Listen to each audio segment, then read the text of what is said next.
Hi, my name is Jay Byrum. I'm a volunteer at the National Museum of the United States Army.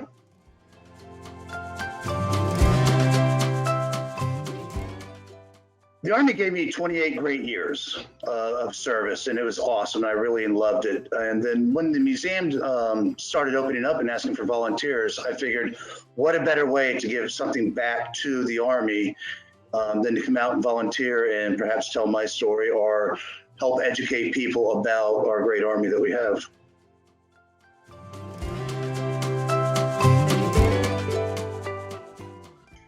That's a hard question. But I gotta say, the one that grabbed my attention when I first saw it was the flag fragment from Corregidor. That's basically was a fragment that was found when the 11th Airborne liberated Corregidor from Japan in 45. And it's believed to be basically from the flag that was taken down from the garrison and burned so it wouldn't fall into Japanese hands.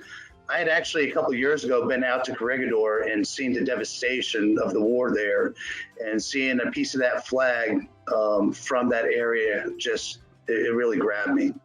And to know that a soldier had the foresight to destroy the flag versus let it fall in enemy hands just really hit home to me.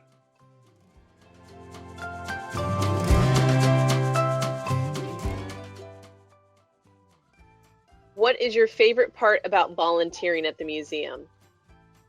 A little bit of everything. I enjoy interacting with the people. I love seeing the young kids light up when they look at cool stuff, or they see the tanks or see the guns. I enjoy talking to just a regular person out there who has questions about the Army. And I really enjoy talking to the other veterans that come in and let them tell their stories as I try to tell ours.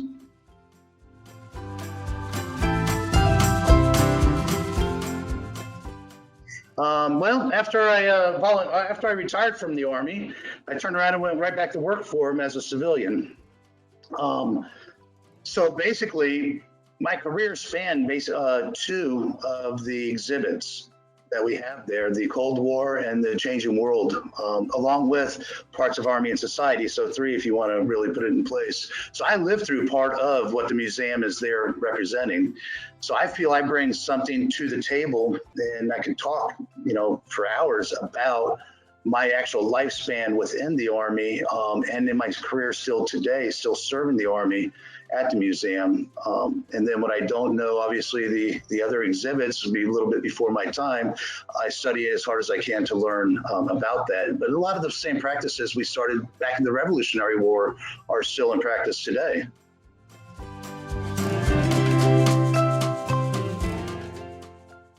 Our drill and ceremony is one. That's a big one. The drill and ceremony, the morale. We definitely try to do our morale. We do our chow halls, sort of like we did in the Revolutionary War. I've eaten many meals inside of a tent. Our drill and ceremony, our formations, our ranks. A lot of our ranks still go back to those days. There's a lot of things that for well over 200 years that are still in place today.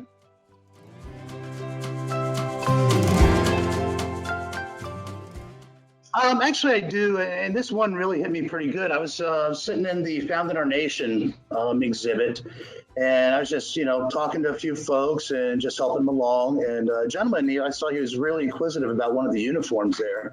And I found out, talking to him, he was actually a subject matter expert in old military uniforms. And he sat there and he gave me a class for about an hour about the different types of materials, the buttons, the stitchings, what is a real uniform, what is not. And what I did not know is there's a huge society, even in our area here, that people basically collect and trade all these uniforms and these artifacts from times gone by. I had no idea.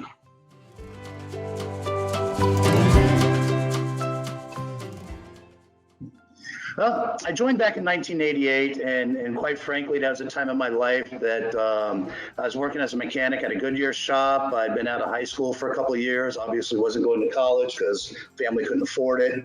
And I just decided, it's time to go do something else. My dad was a Navy guy, retired from the Navy. So I said, I'm going to try to give the Army a shot. So I went and saw the recruiter, and he's like, yeah, we'll bring you in. Why not? I came in the Army as a nuclear weapons technician, believe it or not. But then after the Gulf War and our treaties that we got rid of all of our nukes, I went over to U.S. Army CID, Criminal Investigation Command, and I saw a whole new another side of the Army I never knew existed, that we have some very bad people out there that we need to help not be in our Army anymore. We have a lot of victims out there that need justice. And that's what kept me in for the next 20 plus years is basically working for the people that serve our country.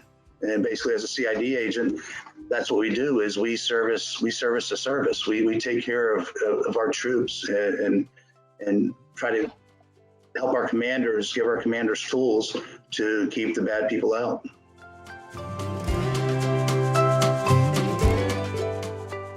Active Army, I was an agent, badge and a gun, and I investigated rape, robbery, murder, terrorists, that type of stuff. As a civilian, I'm a insider threat analyst. So basically, we're still looking at within the Army, looking for our insider threats, such as our Fort Hood massacre and other active shooters that we've had within our Army. My team's job is basically to hopefully detect and stop those, mitigate those actions before they happen.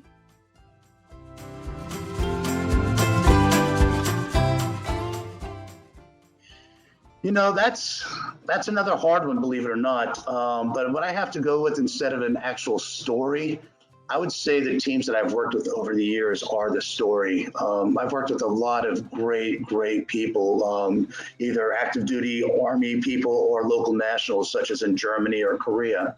And it all became a very tight-knit family. So I would say my story is about our family that we have. Like I say, I belong to a really small unit, if you will. And it's all about the family. I have brothers and sisters out there that we laugh together, we cry together. I've been there for the birth of their children. I've helped them mourn in the death of their parents or the death of family members. It's just a family that words cannot describe. That would be my story about the Army to me. Is not about the battles that we fought, not about the drug dealers we put in jail or the rapists we put in jail. To me, my story is our family, because within my units, it's no matter where you're at, it's such a tight-knit family because we go through so much pain and anguish together. We lean on each other on a daily basis. And still to this day, I still have some active duty friends that still call me up and bounce stuff off of me or tell me, hey, I've had a bad day. Can you talk? And to me, that's what it's all about.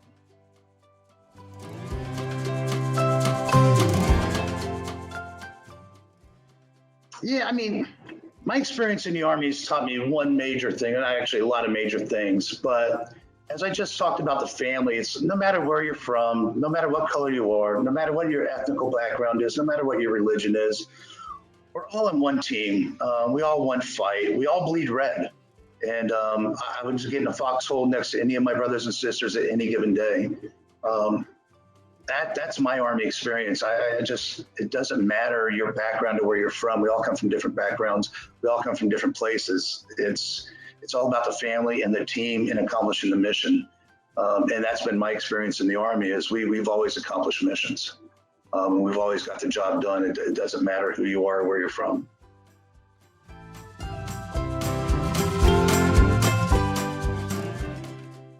Honestly, everybody goes to all the exhibits on the bottom floor. One of my favorite overall exhibits is the art exhibit upstairs. And unfortunately, a lot of people miss that. I've talked to my friends and other folks who have been to the museum. I was like, hey, did you go into the art exhibit?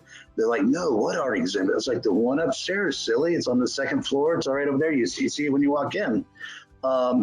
So to me, that is a can't miss thing. There's so much beautiful art out there that's up there. It just all tells a story. I spent hours in there, and I'll spend many more hours in there looking at it.